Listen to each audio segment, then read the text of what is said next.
আসসালামু আলাইকুম প্রিয় দর্শক, অন্যমঞ্চে আলোচনায় আপনাদের সকলকে আমন্ত্রণ জানাচ্ছি। বাংলাদেশ সফরে আসছেন মার্কিন প্রেসিডেন্ট ডোনাল্ড ট্রাম্পের বিশেষ দূত সার্জিও গোর। চলতি মাসের একেবারে শেষ দিকে তিনি বাংলাদেশে আসছেন। টাইমস অফ বাংলাদেশের এক খবরে এই তথ্য জানানো হয়েছে।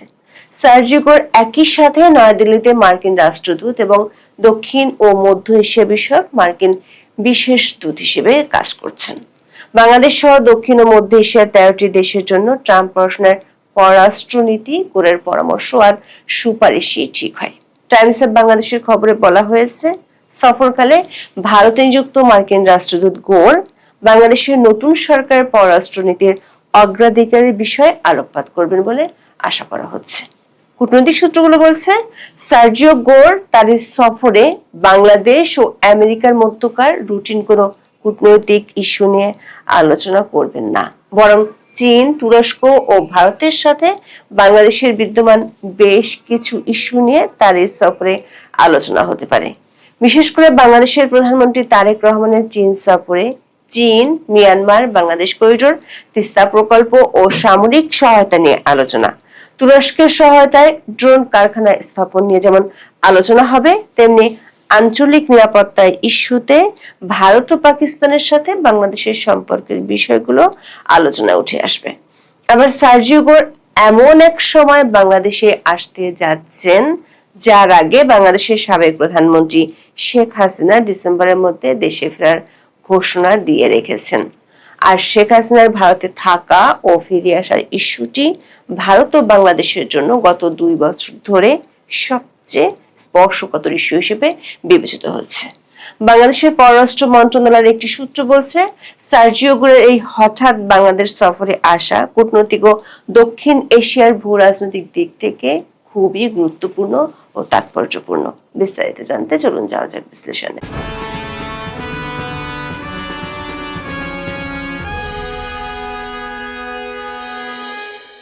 সার্জিও গোরকে বলা হয় মার্কিন প্রেসিডেন্ট ডোনাল্ড ট্রাম্পের পরিবারের সদস্য। ট্রাম্পের বড় ছেলের সাথে যৌথভাবে উইনিং টিম পাবলিশিং নামে একটি ডানপন্থী প্রকাশনা সংস্থা আছে গোরের। প্রেসিডেন্ট ট্রাম্পের বেস্ট সেলার বইগুলো এই সংস্থা থেকেই প্রকাশিত হয়। সার্জিও গোর ছিলেন ট্রাম্পের নির্বাচনী প্রচারণার অন্যতম প্রধান তহবিল সংগ্রহকারী বা সুপার প্যাক রাইটস ফর আমেরিকার প্রধান নির্বাহী। দ্বিতীয় দফায় ট্রাম্প ক্ষমতা আসার পর সার্জিও গোরকে অত্যন্ত শক্তিশালী white house presidential personal office বা পিপিও এর ডিরেক্টর করা হয়। ট্রাম্পের দ্বিতীয় মেয়াদে বিশ্বস্ত ও অনুগত কর্মকর্তাদের বাছাই এবং নিয়োগ দেওয়ার মূল কারিগর বা গেটকিপার ছিলেন এই গোর।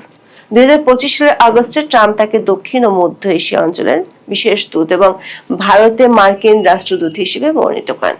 2026 সালের জানুয়ারিতে তিনি নয়াদিল্লিতে আনুষ্ঠানিকভাবে দায়িত্বে যোগ দেন। সার্জিও গোর যেহেতু মার্কিন প্রশাসনের দক্ষিণ ও মধ্য এশিয়া অঞ্চলের বিশেষ দূত, সে কারণে এই অঞ্চলের 13টি দেশ তার আওতায়। দায়িত্ব নেওয়ার পর এখন পর্যন্ত তিনি দক্ষিণ এশিয়ার দেশগুলোর মধ্যে বাংলাদেশ, পাকিস্তান ও আফগানিস্তান সফরে যাননি। টাইমস অফ বাংলাদেশের খবরে বলা হয়েছে, সার্জিও গোর চলতি মাসের শেষের দিকে বাংলাদেশ সফরে যাচ্ছেন। পররাষ্ট্র মন্ত্রণালয়ের কর্মকর্তাদের বরাত দিয়ে খবরটিতে বলা হয়েছে, এই সফরের প্রস্তুতি চলছে এবং জুলাই শেষ সপ্তাহে এই সফর অনুষ্ঠিত হবে বলে আশা করা হচ্ছে। মন্ত্রণালয়ের একজন ঊর্ধ্বতন কর্মকর্তা টাইমস অফ বাংলাদেশকে জানিয়েছেন, বাংলাদেশের পররাষ্ট্রমন্ত্রী খলিলুর রহমানের 28 জুলাই ঢাকায় ফিরে আসার কথা রয়েছে এবং সার্জিও গোরের কর্মসূচি তার সময়সূচির সাথে সমন্বয় করা হচ্ছে। সফরকালে ভারতে নিযুক্ত মার্কিন রাষ্ট্রদূত গোর বাংলাদেশের নতুন সরকারের পররাষ্ট্রনীতির অগ্রাধিকারের বিষয়ে আলোকপাত করবেন বলে আশা করা হচ্ছে। গত 10 জুলাই থেকে 20 দিনের সফরে বাংলাদেশে বাইরে আছেন দেশটির পররাষ্ট্রমন্ত্রী খলিলুর রহমান। জাতিসংঘ সাধারণ পরিষদের 81তম অধিবেশনের সভাপতির দায়িত্ব পালনের প্রস্তুতির কাজে তিনি যুক্তরাষ্ট্রের নিউ ইয়র্কে গিয়েছেন। সেখান থেকে তিনি ফিলিপাইনে, এরপর তার মালদ্বীপ সফরে যাওয়ার কথা রয়েছে। কূটনৈতিক একাধিক সূত্র বলছে, এমন একটি সময়ে সার্জিও গোর হঠাৎ করে বাংলাদেশ সফরে যাচ্ছেন যেটি এই সফরের তাৎপর্যকে বাড়িয়ে দিয়েছে। বর্তমান সময়ের আলোকে কূটনৈতিক সূত্রগুলো এক্ষেত্রে দুটো বিষয়কে তুলে ধরছেন।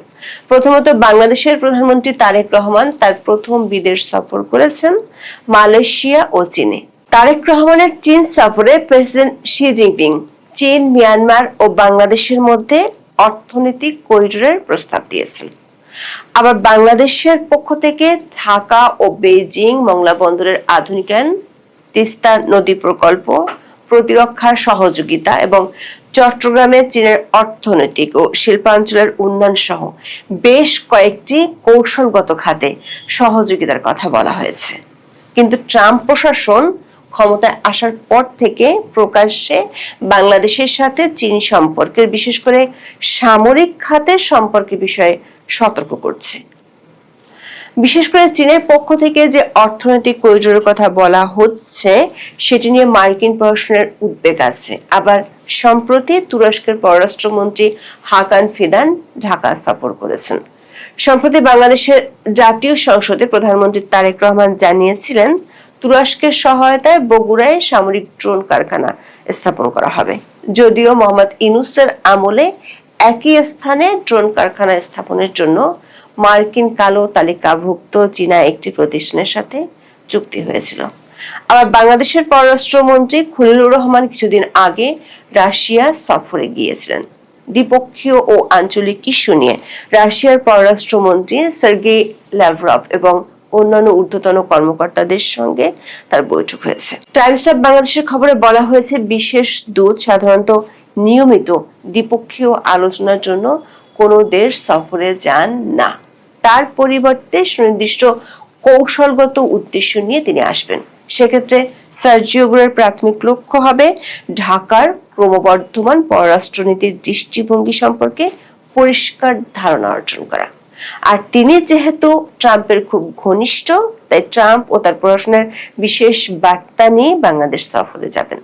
এই প্রেক্ষাপটে কূটনীতিকরা মনে করেন ক্রমবর্ধমান জটিল আঞ্চলিক ও বৈশ্বিক ভূরাজনৈতিক প্রেক্ষাপটে বাংলাদেশের নতুন সরকারের মনোভাব সম্পর্কে পরিষ্কার ধারণা পেতে এবং ওয়াশিংটনের বার্তা পৌঁছে দিতে ট্রাম্পের বিশেষ দূতের এই সফর। নাম প্রকাশে অনিচ্ছুক একজন কূটনৈতিক বিশ্লেষকের বরাত দিয়ে টাইমস অফ বাংলাদেশ বলছে, বিশেষ দূতকে সুনির্দিষ্ট মিশন দিয়ে পাঠানো হয়। নিয়মিত দ্বিপক্ষীয় ইস্যুগুলো আলোচনার জন্য বাংলাদেশে মার্কিন রাষ্ট্রদূত ব্রেন্ট ক্রিস্টেনসেন আছেন এবং মার্কিন রাষ্ট্রদূত নিয়মিতই বিষয়গুলো নিয়ে সরকারের শীর্ষ মহলে আলোচনা করছেন।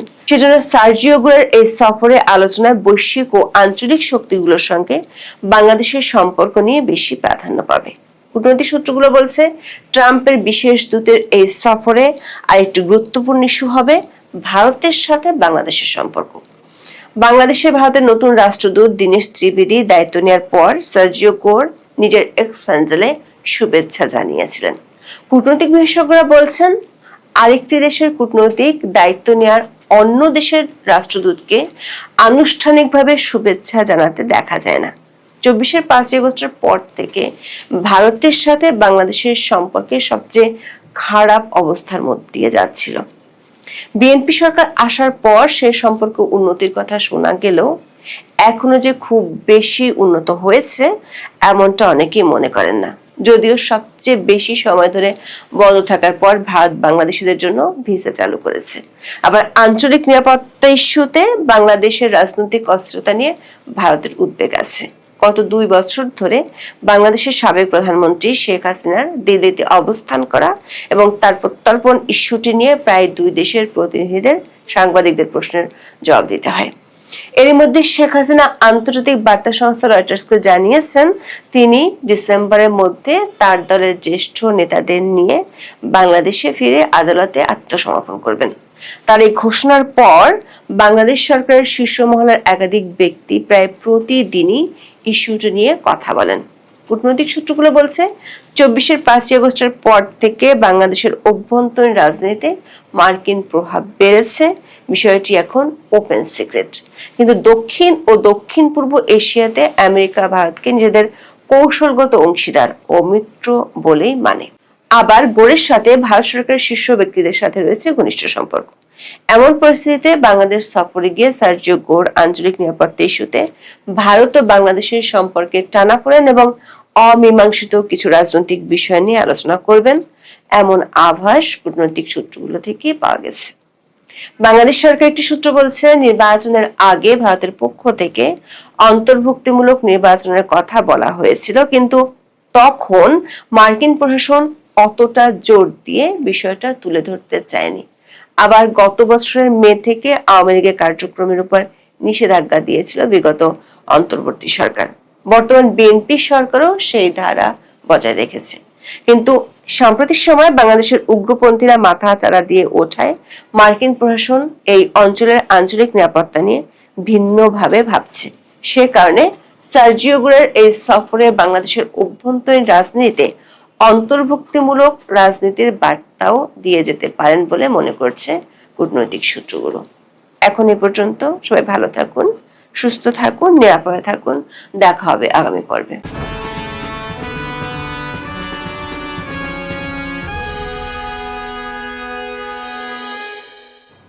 আসসালামু আলাইকুম রহমতুল্লাহি ওয়া বারাকাতুহু। সম্মানিত দর্শক, আওয়ামী লীগ সভানেত্রী শেখ হাসিনা ডিসেম্বর মাসে বাংলাদেশে আসবেন, ফিরে আসবেন। কেন আসবেন, কিভাবে আসবেন, এটা নিয়ে আলোচনা সমালোচনার শেষ নেই। যারা তাকে খুব ভয় পান তারা নানা রকম সান্ত্বনার বাণী খুঁজে বেড়াচ্ছেন যে এই কারণে তিনি আসবেন না। আর যারা মনে করছেন তিনি আসবেন তাদের 99% আওয়ামী লীগের লোকজন, তারা মনে করছেন যে যেহেতু তাদের নেত্রী বলেছেন তিনি আসবেন, এটা ঈমান এবং ইয়াকিনের বিষয়। আওয়ামী লীগ যারা করে বা বিএনপি যারা করে, এটা এক ধরনের ধর্ম, রাজনৈতিক ধর্ম, দ্য পলিটিক্যাল রিলিজিয়ন।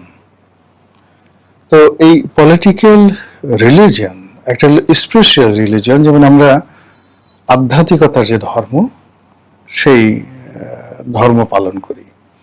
ধর্ম কিন্তু বিভিন্ন, মানব ধর্ম, পশুদের একটা ধর্ম আছে, প্রকৃতির একটা ধর্ম আছে, নদীর একটা ধর্ম আছে।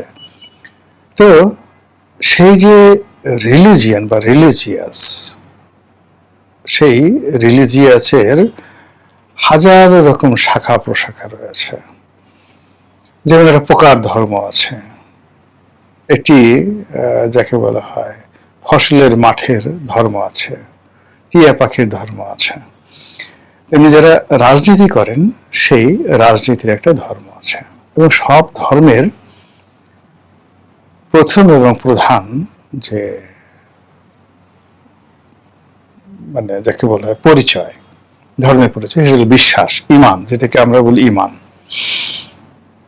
যারা ইসলাম বিশ্বাস করেন, যারা হিন্দু বিশ্বাস করেন, অন্য ধর্ম বিশ্বাস করেন, তারা ধর্মের যে বিষয়গুলো আছেন তারা পরিপূর্ণভাবে বিশ্বাস করেন, আস্থা স্থাপন করেন, এবং ওটার মধ্যেই তার সকল কল্যাণ যাকে বলা হয় নিহিত থাকে। এবং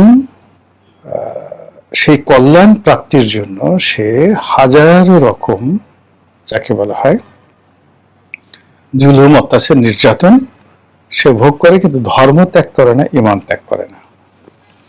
এখন যেটাকে আমরা স্পিরিচুয়াল ধর্ম বলি, সেখানে যে প্রাপ্তিটা, সেই প্রাপ্তিটার 1%, 0.01%ও প্র্যাকটিক্যাল নয়। তো প্র্যাকটিক্যাল নয়, আপনি মারা যাবেন, হুর পাবেন, জান্নাতে যাবেন, এর কোনোটাই আপনি দেখেননি, শোনেননি, শুধু বিশ্বাস করেছেন, বোঝার চেষ্টা করেন যে এর কোনো বস্তুগত 1% নেই। আপনি নবীকে বিশ্বাস করেন, আল্লাহকে বিশ্বাস করেন, ফেরেশতাকে বিশ্বাস করেন, মৃত্যুর পর আপনার বিচার হবে, হাস্যনাসে বিশ্বাস করেন। এই ব্যাপারটা, বিশ্বাসটা এতটা পাকাপোক্ত, আপনাকে যদি বলা হয় কোটি ভাগের 1 ভাগের একটা সাধারণ সিঙ্গেল বৈজ্ঞানিক প্রমাণ দেন, আপনি দিতে পারবেন না। তো যেখানে কোনো বস্তুগত বাস্তবতা নেই, তো সেখানে ধর্ম মানে স্পিরিচুয়াল ধর্ম, সেটার বিশ্বাসটা এতটা টনটনে যে আপনি বিশ্বাসীদের কাছে গিয়ে যদি তার বিশ্বাস সম্পর্কে একটা টু শব্দ করেন, আপনার কল্লাটা কেটে ফেলবে সঙ্গে সঙ্গে। তো সেই দিক থেকে অন্যান্য যে ধর্মগুলো আছে, বাস্তব ধর্ম, মানব ধর্ম, এই ধর্মের অনেকগুলোর যাকে বলা বাস্তব মূল্য রয়েছে, বাস্তবের অস্তিত্ব রয়েছে, বস্তুগত যেটাকে বলা হয় সাবস্ট্যান্স রয়েছে।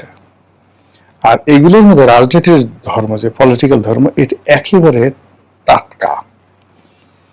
এখানে আপনি এই ধর্মে বিশ্বাস করলে মন্ত্রী হবেন, এই ধর্মে বিশ্বাস করলে সোনা পাবেন, গহনা পাবেন, নারী পাবেন, বাড়ি পাবেন, গাড়ি পাবেন, এবং দুনিয়াতে ক্যাশ, নো কাইন্ড।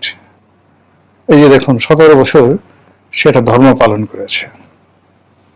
ধর্ম পালন করার পরে সে সঙ্গে সঙ্গে এখন হুর বলেন, পরি বলেন, মদ বলেন, নারী বলেন, জুয়া বলেন, যা কিছু বলেন সবকিছু সে পাচ্ছে।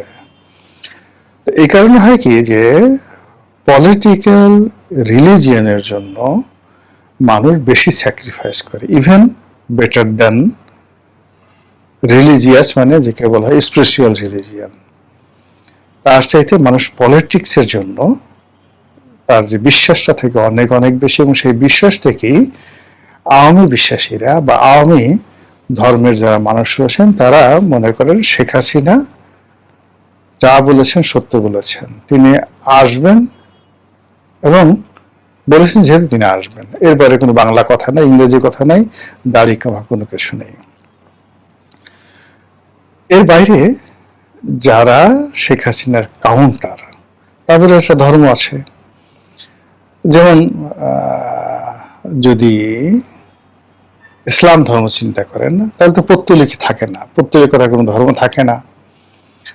আবার আপনি যদি সুন্নি ধর্মকে পালন করেন তাহলে শিয়া থাকে না, শিয়া ধর্ম পালন করলে সুন্নি থাকে না। তদ্রূপ যদি আপনি আওয়ামী লীগ করেন তাহলে বিএনপির ধর্মটা থাকে না। আপনি পরধর্ম সহিষ্ণু হতে পারেন, কিন্তু কোনো অবস্থাতেই পরধর্মের প্রতি পীড়িত আপনার থাকা চলবে না।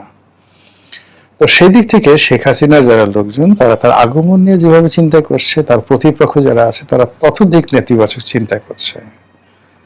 তো এরকম 7টি কারণ আমি খুব সংক্ষেপে বলে মূল বিষয়টি যেটা আলোচনা করবো সেটা হলো শেখ হাসিনা যে আসবে, আসার যে বস্তুগত, এটা কোনো বিলিভ নয় বা ইমানি কোনো বিষয় নয়। মানে এটা কি আসলে সম্ভব কিনা, বা ইতিহাসে এরকম ঘটনা কয়বার ঘটেছে, এরকম কিছু কাহিনী বাস্তবভাবে বলবো। এই যে ধরুন এখন প্রথমে বলে নিই যে শেখ হাসিনা আসবে না, এরকম 7টা কারণ। একেবারে হালকা পাতলা কারণ, সে মরে যেতে পারে, ডিসেম্বরের মধ্যে তার মারাত্মক ব্যায়াম হতে পারে, অসুখ বিসুখ হতে পারে। এরপরে ডিসেম্বরের মধ্যে ভারত সরকারের যে সিদ্ধান্ত, সেই সিদ্ধান্ত পরিবর্তন হতে পারে, তাকে সেখানে গৃহবন্দী করা হতে পারে। এরপরে বাংলাদেশে যেটা আছে, বাংলাদেশে বর্তমান সরকার যে আছে তাদের সেই রেজিম চেঞ্জ হয়ে যেতে পারে। এখানে অনেকে বলতেছে তৃতীয় পক্ষ আসবে, আমেরিকা এখানে অন্য কাউকে ক্ষমতায় বসাতে পারে। এতো 6টা হয়ে গেল, মিলিটারি শাসন আসবে বলে অনেকে কথাবার্তা বলছে। এরকম ঘটনা যদি ঘটতে থাকে শেখ হাসিনা আসবে না। আচ্ছা, যদি সব কিছু স্বাভাবিক থাকে, অর্থাৎ এখন যেভাবে চলছে এইভাবে চললে, তাহলে ধরুন শেখ হাসিনা ডিসেম্বর মাসে আসার যে ঘোষণা দিয়েছেন এটা আগামী মাসে হতে পারে, মানে আগস্ট মাসে হতে পারে, সেপ্টেম্বরে হতে পারে, এবং সবচেয়ে ডেঞ্জারাস টাইম হলো সেপ্টেম্বর। সেপ্টেম্বর মাসটা আমাদের দেশের সব কিছু টার্নিং পয়েন্ট। ব্যক্তি, পরিবার, বিয়ে, শাদী, ঘর, আপনি মিলিয়ে দেখেন। যারা এই জিনিসগুলো দেখছেন, আপনি সেপ্টেম্বরের মাসের বাংলা করেন, বাংলা করে আপনার জীবনটা দেখেন, আপনার গ্রামের জীবন দেখেন, শহরের জীবন দেখেন, রাজনীতি দেখেন, সবকিছু দেখবেন যে একটা টার্নিং পয়েন্ট এই সময়টাতে আপনার হয়েছে সেপ্টেম্বর মাসে। তা আমাদের এই সেপ্টেম্বর মাসটা আপনি দেখেন যে আমি 3-4 মাস আগে বলছিলাম যে জুলাই মাসটা খুব খারাপ যাবে। আপনি দেখছেন যে জুলাই মাসে কি শুরু হচ্ছে। এই জুলাই মাসে যে কামড়াকামড়ি শুরু হচ্ছে, এই জুলাই মাসে যে মানুষ একে অপরকে আক্রমণ করছে, একে অপরকে ছোট করছে, যারা জুলাই বিপ্লবী রয়েছে তারা যে বিপ্লবী না, তারা যে ট্রেইটার, তারা যে আওয়ামী লীগের এজেন্ট ছিল, এজেন্ট থেকে বিপ্লবের পক্ষে মানে ভিতরে বসে বসে তারা ছুরি মেরেছে। এখন বিপ্লবীদের আরেকটি পক্ষ এই কথা প্রকাশ্যে বলছে, এবং এইগুলো নিয়ে দেখবেন খুব দ্রুত এই মাসের মধ্যেই অপ্রীতিকর এমন কিছু ঘটবে যেটা আপনি কল্পনাও করতে পারবেন না। তারা বলার চেষ্টা করছে যে জুলাই মাসের ডিজিএফ এর একটা গ্রুপ ছিল যারা ডিজিএফ এর গাড়িতে ঘুরে বেড়িয়েছে, ছাত্রলীগের একটা গ্রুপ ছিল যারা ছাত্রলীগের শেল্টার নিয়ে তারা এই জুলাই আন্দোলনের মধ্যে ঢুকে পড়েছিল, এর মধ্যে শিবিরের একটা গ্রুপ ছিল। এই সব মিলিয়ে এখন সবার মুখোশ উন্মোচিত হয়ে গেছে। কে যে ইমানদার, কে যে বেঈমান, কে যে মুনাফেক, এই বিষয়গুলো আসলে এখন হাতাহাতি করা ছাড়া, একে অপরের মানে পাঞ্জাবি টেনে ছিঁড়ে ফেলে এখন উদয়ন করে দেওয়া ছাড়া কোনো অবস্থাতেই কারো ক্রোধ দমন হচ্ছে না। জুলাই মাস যাওয়ার পর দেখবেন আগস্ট মাস। আগস্ট মাসে অনেকগুলো পেইন। 21শে আগস্টের গ্রেনেড হামলা, 17 আগস্টে সারা বাংলাদেশে বিএনপির জমানাতে যে বোমা হামলা হয়েছিল আদালতগুলোতে, এবং 15 আগস্টের সেই মর্মান্তিক হত্যাকাণ্ড। এই 3টি ঘটনা আমাদের সাম্প্রতিক সময়ের 75 থেকে এই পর্যন্ত এটিকে একটি জাতীয় শোকের মাসে পরিণত করেছে। এই 3টি ঘটনা ছাড়া আরো অনেক অঘটন আগস্ট মাসে বাংলাদেশে ঘটে। এই আগস্ট, জুন ফর্ম হয় জুলাই এবং আগস্ট, সেপ্টেম্বরে গিয়ে এই আগস্ট এবং এসের একটা ফলাফল তৈরি হয়ে যায়। আর নভেম্বরে, সেপ্টেম্বর, অক্টোবর, নভেম্বরে গিয়ে আপনি দেখতে পারেন হোয়াট ইজ হ্যাপেনিং, কি হচ্ছে। এটা আপনি 25 সালে দেখেন, 24 সালে দেখেন, ইউনুসের 2024 সালের সেপ্টেম্বর দেখেন, অক্টোবর দেখেন, নভেম্বর দেখেন, তারপরে 24-এর পরে 25-এর সেপ্টেম্বর, অক্টোবর, নভেম্বর দেখেন, তাহলে বুঝতে পারবেন যে এই বছর সেপ্টেম্বর, অক্টোবর, নভেম্বরে কি ঘটতে যাচ্ছে। তাহলে এই যে শেখ হাসিনা যদি বাংলাদেশে আসে, আপনি এর সম্ভাবনা ডিসেম্বরে না, সেই ডিসেম্বরকে টার্গেট দিয়ে আপনার যে চিন্তা চেতনা ডিসেম্বর পর্যন্ত রেখে দিয়েছে। কিন্তু যদি শেখ হাসিনা আসে, তার প্রথম টার্গেট হবে সেপ্টেম্বরের মধ্যে ঢোকার, সে যেভাবে হোক না কেন। দ্বিতীয় টার্গেট হবে নভেম্বরের মধ্যে ঢোকা, সে কোনো অবস্থায় ডিসেম্বরে আসবে না। অর্থাৎ সেপ্টেম্বর, অক্টোবর, নভেম্বর, নভেম্বরও যাবে না, সেপ্টেম্বর, অক্টোবর, সে যদি ঢুকতে হয় এই সময়ের মধ্যে ঢুকবে। ডিসেম্বর, নভেম্বর, ডিসেম্বর কিছুই হবে না। এখন এটা কি করে সম্ভব, যেখানে সে আউটস্টেট হয়েছে, তারপরে শেষে তার কোনো লোকজন প্রকাশ্যে নেই।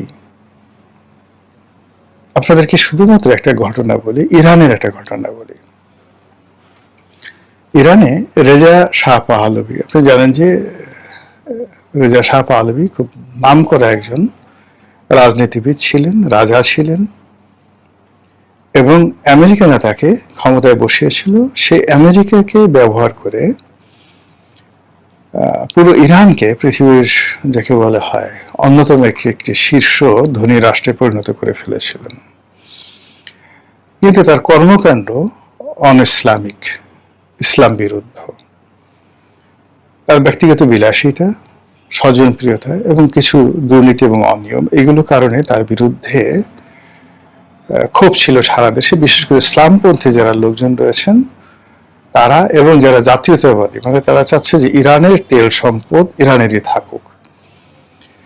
তো এর মধ্যে আয়াতুল্লাহ খামেনি তখনও দৃশ্যপটে আসেননি, কিন্তু অন্যান্য খামেনি যারা ছিলেন, মানে অন্যান্য যারা আয়াতুল্লাহ ছিলেন, ওইটা একটা ধর্মীয় উপাধি। ইরানের এরকম বহু সংখ্যক আয়াতুল্লাহ আছে।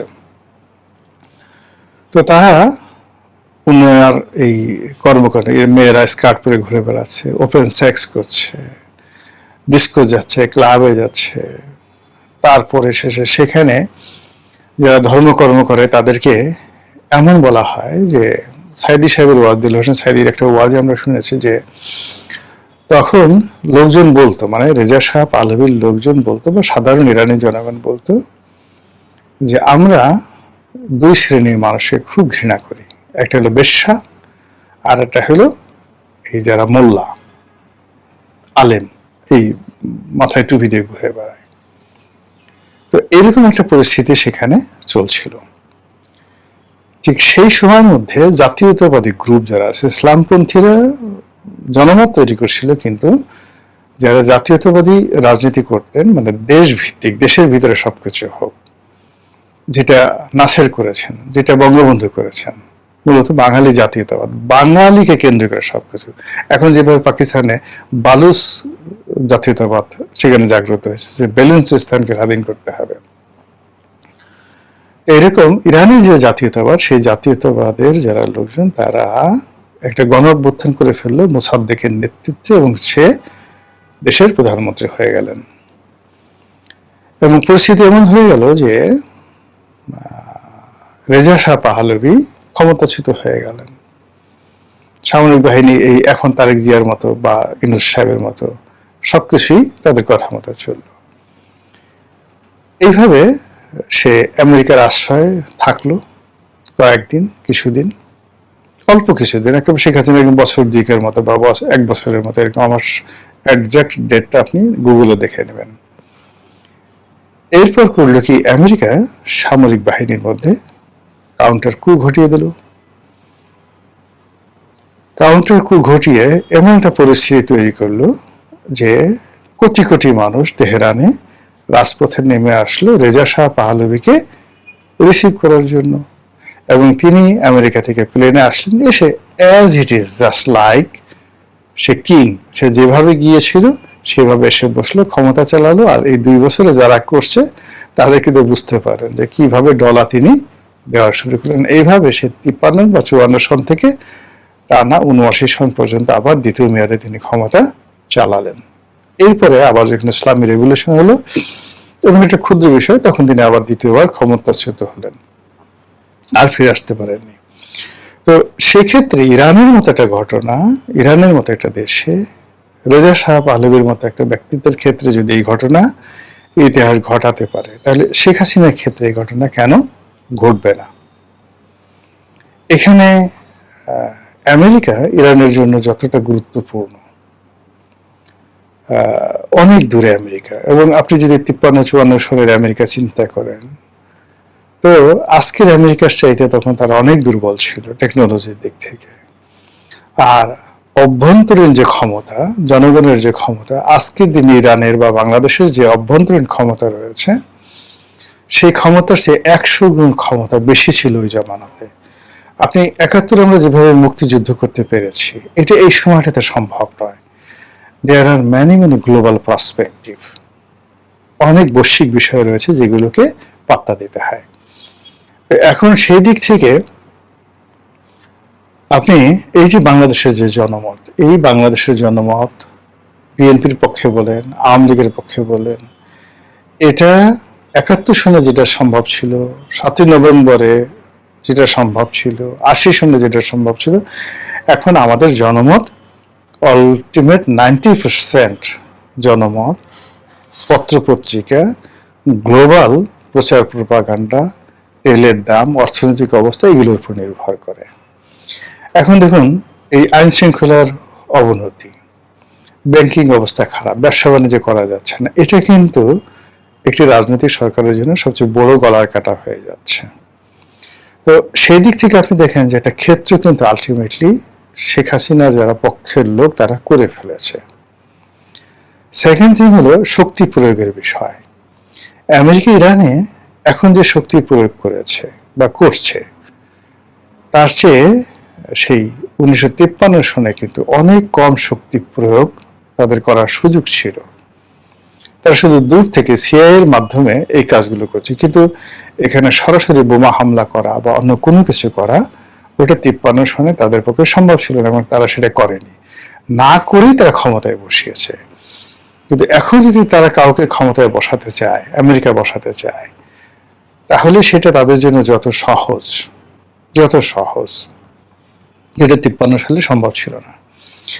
একইভাবে ভারত, ইরানের জন্য আমেরিকা যতটা ইফেক্টিভ, তার সাথে 1000 গুণ বেশি ইফেক্টিভ আমাদের জন্য ভারত।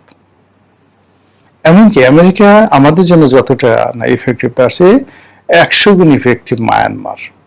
মায়ানমার এখন আমাদেরকে অনেক কিছু করে দিতে পারে, অনেক ক্ষতি করতে পারে, যেটা আমেরিকা সরাসরি করতে পারবে না। তারা বাণিজ্য অবরোধ দিতে পারে, মানে ওখান থেকে দূর থেকে বোমা মারতে পারে, খুব কিছু। কিন্তু এখানে মায়ানমার যে কাজ করতে পারে, সরাসরি সীমান্ত আঘাত করতে পারে, ভারতের কথা তো বলাই যায় না।